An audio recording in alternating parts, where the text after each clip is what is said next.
देखिए मिसेस राणे, हत्या जो होती है ना, हत्या हत्या होती है, चाहे अपनी बच्ची की क्यों ना हो। हत्या हत्या है और आपने ये जुर्म किया है। मैं सिर्फ जानना चाहता हूं कि क्यों किया। मां जो होती है ना, वो ममता देती है, बहुत नहीं देती मां। ऐसी कौन सी बात थी जिसकी वजह से आपने ऐसी घिनौनी हरकत की? Tell me Mrs Rane, please please tell मी।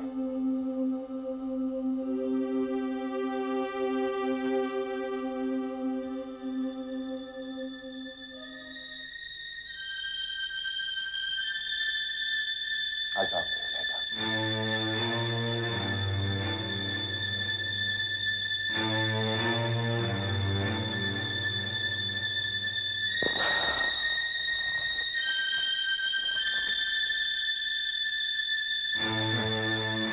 जय, मैं जानती हूँ वो कुछ नहीं बताएगी।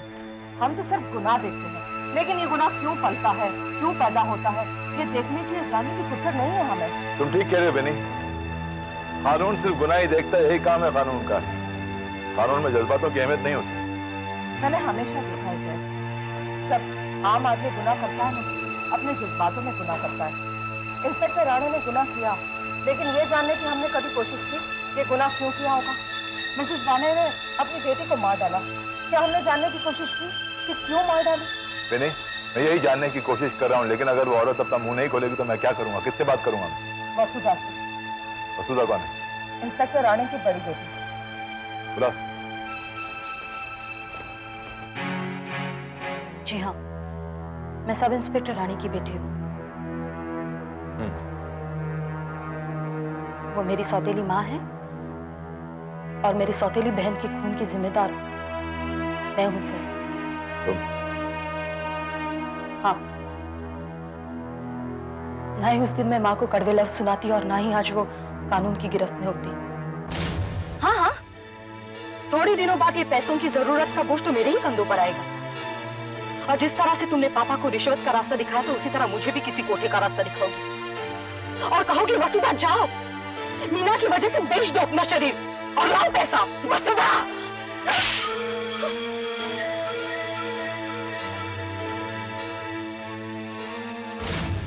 हमारी बदनसीबी का सिलसिला तो उसी दिन से शुरू हुआ जब हमें पहली बार पता चला कि थैलेसीमिया क्या है।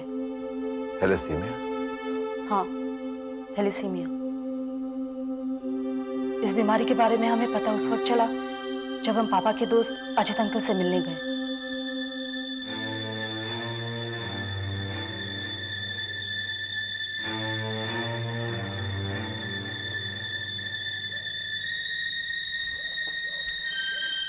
अरे, अब बच्ची को लेकर इतनी रात गए यहाँ क्यों आए? मैं उसका रिपोर्ट लेकर कल सुबह आपके घर आना ही वाला था। क्या कहती है मीना की रिपोर्ट? मिस्टर राणे कहाँ है? वो ड्यूटी पर गए हैं, पुलिस स्टेशन। अरे आप लोग खड़े क्यों? प्लीज अंदर आइए ना। आप हमें साफ साफ बताएंगे कि मीना को क्या हुआ है? देखिए, आपकी बेटी थैलेसीमिया मेजर है। Thalassemia major? वो क्या होता है डॉक्टर? थैलेसीमिया मेजर ये एक खून की बीमारी है। आप उसे लेकर सिटी हॉस्पिटल चले जाइए। मैं डॉक्टर देसाई के नाम एक चिट्ठी लिख देता हूँ, आप ये रिपोर्ट के साथ में उसे दे देना। वो आपको इस बीमारी के बारे में पूरी जानकारी दे देंगे।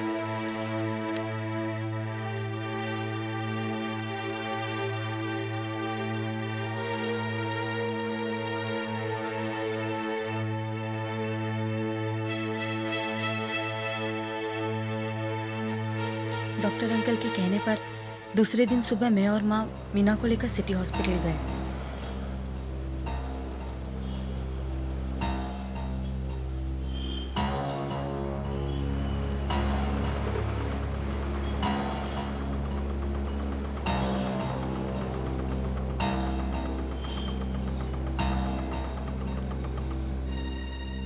उस दिन मंगलवार था। पापा हमारे साथ आ नहीं सके। पुलिस स्टेशन से उन्हें छुट्टी नहीं मिली थी। वहां उतनी बड़ी हॉस्पिटल में तो हम किसी को पहचानते भी नहीं थे। मगर डॉक्टर अंकल की चिट्ठी पढ़कर डॉक्टर मीना देसाई ने फौरन हमें अंदर मिलने बुला लिया।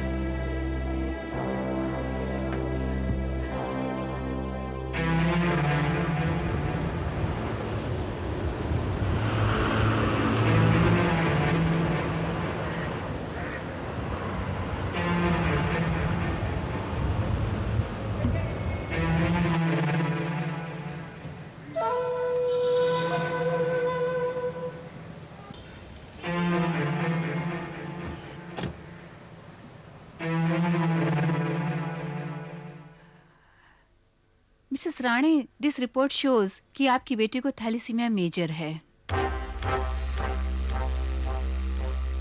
ये एक पैदाइशी बीमारी है। आपकी और मिस्टर राणे के खून में थैलेसीमिया ट्रेट्स हैं, जिसकी वजह से आपकी बेटी को थैलेसीमिया मेजर का रोग हुआ है। हम दोनों की वजह से? मैं कुछ समझी नहीं doctor. Come, I will explain to you. हर आदमी के खून में लाल रक्त कण होते हैं, called red blood corpuscles. RBCs में हीमोग्लोबिन होता है, जो शरीर के हर हिस्से को ऑक्सीजन सप्लाई करता है, और उसके बिना आदमी जी ही नहीं सकता। देखिए मिसेस राणे, आपकी बेटी के रेड ब्लड सेल्स जो है ना, वो टूटे हुए हैं। वो ऑक्सीजन सप्लाई कर ही नहीं सकते, इसलिए उसका जीना जरा मुश्किल है। आइए आपको मैं और बताती हूँ। थैलेसीमिया रोग दो प्रकार के होते हैं, एक थैलेसीमिया मेजर और दूसरा थैलेसीमिया माइनर। थैलेसीमिया माइनर में आरबीसीज को कम नुकसान होता है, जिसकी वजह से आदमी अपनी पूरी जिंदगी जी सकता है। परंतु आपकी बेटी को थैलेसीमिया मेजर की बीमारी है। मतलब थैलेसीमिया मेजर में हीमोग्लोबिन बनने में एक मेजर डिफेक्ट होता है, जिसकी वजह से उसके आरबीसीज जल्दी टूट जाते हैं और एक severe form of haemolytic anaemia हो जाता है। उसकी ऑक्सीजन कैरिंग कैपेसिटी कम हो जाती है। अब एक ही रास्ता है, ब्लड ट्रांसफ्यूजन। इस रोग से लड़ने के लिए यही एक प्रक्रिया है, सिर्फ प्रक्रिया, उपाय नहीं। आप कहना क्या चाहती हैं डॉक्टर? मीना को हर 2 हफ्ते में ब्लड ट्रांसफ्यूजन देना पड़ेगा। उसके बिना अब वो बच नहीं सकती। But there's no permanent cure, doctor? No, there's no permanent cure as yet. ये इलाज करने के बाद भी उसकी आयु ऑन एन एवरेज 10 से 12 साल ही हो सकती है, और खर्चा भी बहुत हो जाता है। कितना खर्चा आएगा डॉक्टर? बच्चे की जिंदगी से ज्यादा हम पैसों की अहमियत नहीं रखते। मैं आपके जज्बात समझ सकती हूँ, मगर थैलेसीमिक पेशेंट को आयु देने के लिए कम से कम 20 लाख की जरूरत होती है। 20 लाख? जी हाँ, for investigations, drugs and blood transfusion. कुल मिलाकर 20 लाख रुपए खर्च होते हैं। खून के साथ साथ जो इंजेक्शंस चाहिए वो सिर्फ एक ही कंपनी बनाती है। इंजेक्शन का नाम है Dispiril. 20 injections of Dispiril each costing 210 rupees. ऐसे 20 इंजेक्शंस हर महीने चाहिए, जिसकी कुल कीमत होगी 210 × 20 = 4200। ये हर इंजेक्शन पेशेंट के पेट में 8 घंटे तक रहता है। इसका मतलब 120 घंटे हर महीने इंजेक्शन देने में लग जाते हैं। और उस इंजेक्शन की सुई को पकड़ने के लिए एक पट्टा यानी कि बेल्ट आता है, जिसकी कीमत है 15,000 रुपए। यूँ समझिए, एक पेशेंट को जिंदा रखने के लिए 1200 बोतल खून, उसकी ब्लड टेस्ट, ट्रांसफ्यूजन कॉस्ट, डिस्पिरिल का इंजेक्शन कॉस्ट, ये सब मिलाकर आपके पास कम से कम 20 लाख रुपए होने चाहिए। ये बीमारी इतनी भयानक होगी, इस बात का ख्याल पहली दफा आया। माँ बहुत परेशान थी, अपने आप को कोस रही थी। मीना को तो पता भी नहीं था कि उसके साथ क्या हो रहा था।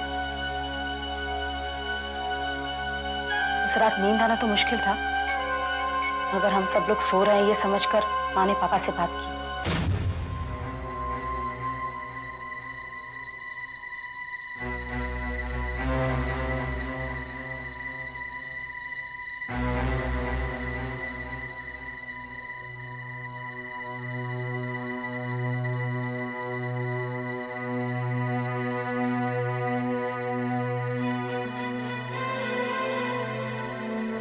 इस थैलेसीमिया बीमारी के बारे में जानकर पापा तो बिल्कुल टूट से गए।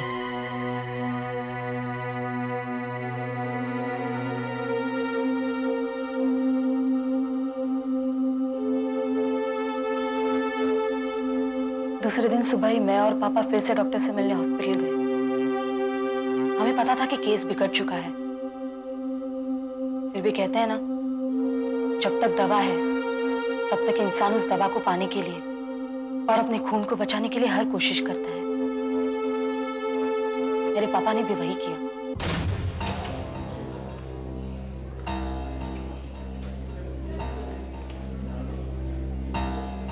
कहिए इंस्पेक्टर राणे, आप परेशान दिखते हैं। पैसों का इंतजाम हुआ? तो आपसे यही बताने आए, इस दर्दनाक बीमारी का हर एक 2 हफ्ते में इलाज करवाना मेरे बस में नहीं। डॉक्टर, क्या हमें किसी इंस्टीट्यूशन से मदद मिल सकती है? मदद नहीं तो लोन भी मिल जाए तो आहिस्ता आहिस्ता लोन चुका दूंगा। मैं आपकी परेशानी समझ सकता हूँ। काफी ऐसी संस्थाएं हैं जो थैलेसीमिया नाबूदी करने के लिए काम कर रही हैं। शायद वो आपकी मदद करे। उनका पता या तो कोई रेफरेंस मिल जाए तो अच्छा होगा डॉक्टर। क्यों नहीं, जरूर। कई संस्थाओं के रिप्रेजेंटेटिव्स एंड सोशल वर्कर्स यहाँ आते जाते रहते हैं। मैं उनको मिलता हूँ, उनसे बात करता हूँ। आप यहीं कैंटीन में इंतजार कीजिए, मैं डॉक्टर देसाई से बात करके आता हूँ। Okay, don't worry.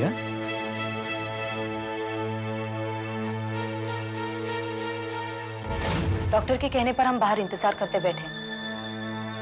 अचानक मैंने देखा कि दूर से एक आदमी पापा को देख रहा है।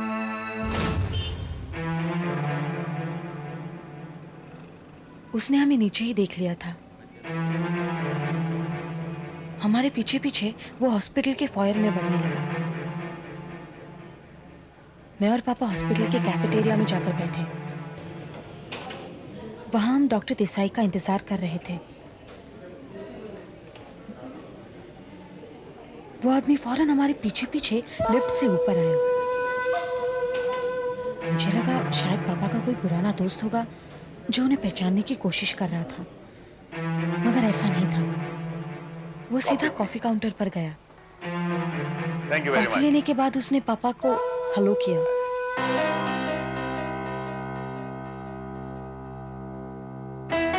इससे पहले कि मैं पापा से कुछ पूछूं या पापा मुझसे कुछ कहें, वो आदमी हमारे पास आ गया। इंस्पेक्टर राणे। जी, मैंने आपको पहचाना नहीं। मेरी बात छोड़िए, पहले आप ये बताइए आप यहाँ कैसे हैं? शायद किसी मर्डर केस या एक्सीडेंट के सिलसिले में? क्यों भाई, हम पुलिस वालों के पर्सनल प्रॉब्लम्स नहीं हो सकते? मगर आप Mr Sharma, Ranjeet Sharma, you mind if I sit down? Please. Thank you. अगर आप बुरा ना माने तो एक बात कहूं। जी। आप कुछ परेशान लग रहे हैं। हाँ, परेशानी तो है। आप किसी इंस्टीट्यूशन से जुड़े हैं? इंस्टीट्यूशन? यानी कि आप सोशल वर्कर हैं? एक किस्म का सोशल वर्कर ही समझिए। कहिए आपको क्या प्रॉब्लम है? शायद मैं आपकी कोई मदद कर सकूं। मेरी छोटी बहन थैलेसीमिया मेजर है और आपकी परेशानी यह है कि आप इस वक्त डॉक्टर देसाई का इंतजार कर रहे हैं। I think you need a lot of money just now. आप कानून के रखवाले हैं। अगर हमारी इंस्टीट्यूशन आपकी रक्षा नहीं करेगी तो फिर और कौन करेगा? आप इत्मीनान रखिए, आपकी बेटी का इलाज पूरी तरह से होगा।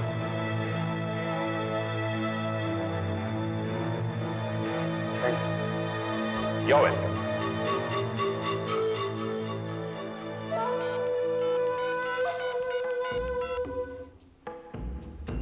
हेलो, हाई कमांड सर, मैं बैरी बोल रहा हूं। उस दिन के बाद हमारे दर्द का इलाज तो मिल गया, मगर हमें क्या पता था कि हमारी बर्बादी शुरू हो चुकी है। वो आदमी हर महीने की पहली तारीख को सफेद रंग की गाड़ी से आकर पापा के हाथों में नोटों की गड्डी थमा जाता था।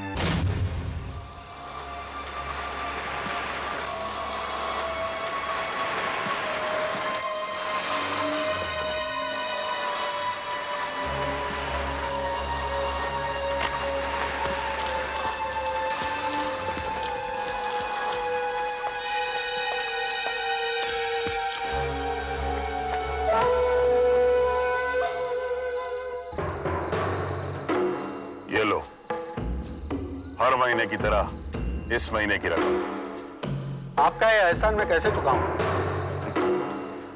चुकाने के लिए तो सारी जिंदगी पड़ी है राणे। फिलहाल तुम अपनी बच्ची का इलाज करवाओ।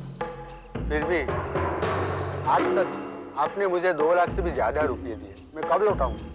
तुमने शायद वो कहावत नहीं सुनी, दान देने के लिए तो बहुत होते हैं, कमी है उन हाथों की जो उन्हें प्राप्त कर सके। तुम्हारे हाथ हमारे लिए बहुत कीमती है राणे।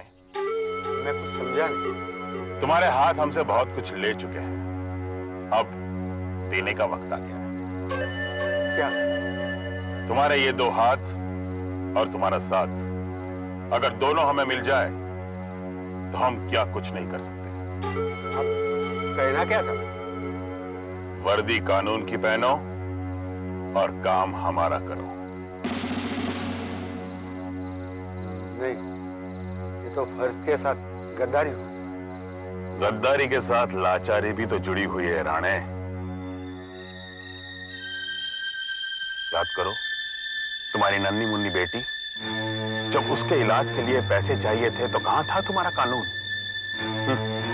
कानून, वर्दी, फर्ज, देशभक्ति, ये सब किताबी शब्द हैं और सिर्फ किताबों में अच्छे लगते हैं, आम जिंदगी में नहीं।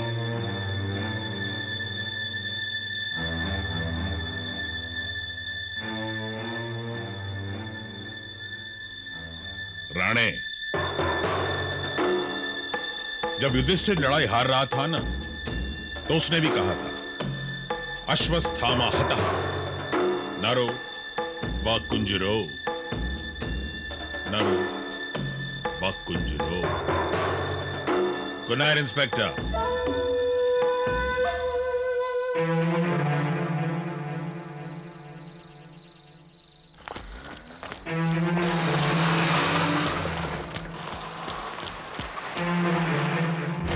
तुम्हारी माँ कुछ नहीं बोलती थी, वो भी रिश्वत लेने के तैयार हो गई।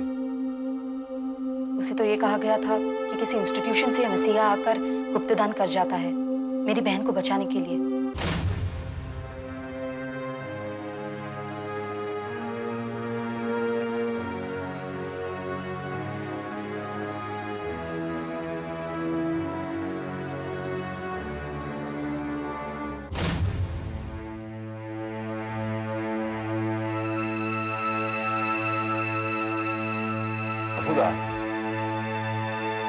You'll have to help me. मेरी मदद करोगे? Sure sir. जो आदमी हर महीने तुम्हारे डैडी को यानी राणे साहब को पैसा देने आता था, एक आदमी था या कई आदमी थे? एक आदमी था। एक आदमी। तुम्हें हुलिया याद है? पहचान सकोगे? जरूर पहचाना। गुड। चौधरी। Yes sir. एक काम करो, इन्हें रजत के पास ले जा और जैसा हुलिया डिस्क्राइब करे रजत से कहो कि मुझे वैसा एक स्केच बना के दे इमीडिएट। ओके सर, आइए मैडम।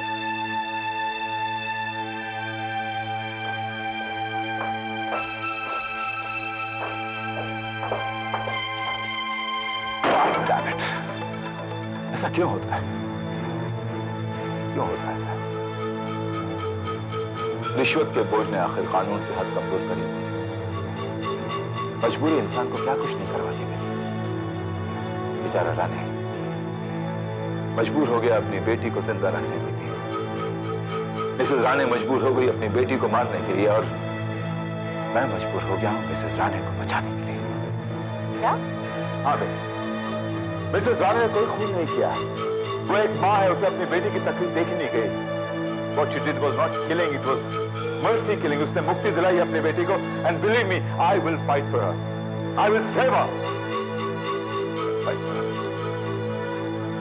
ध्यान से सुनो बेटी, जिस आदमी ने राणे जैसे सीनियर इंस्पेक्टर को खरीदने की कोशिश की, वो हाई कमांड के बहुत ही नजदीक होगा। And if you find him, he is a shortcut to the high command.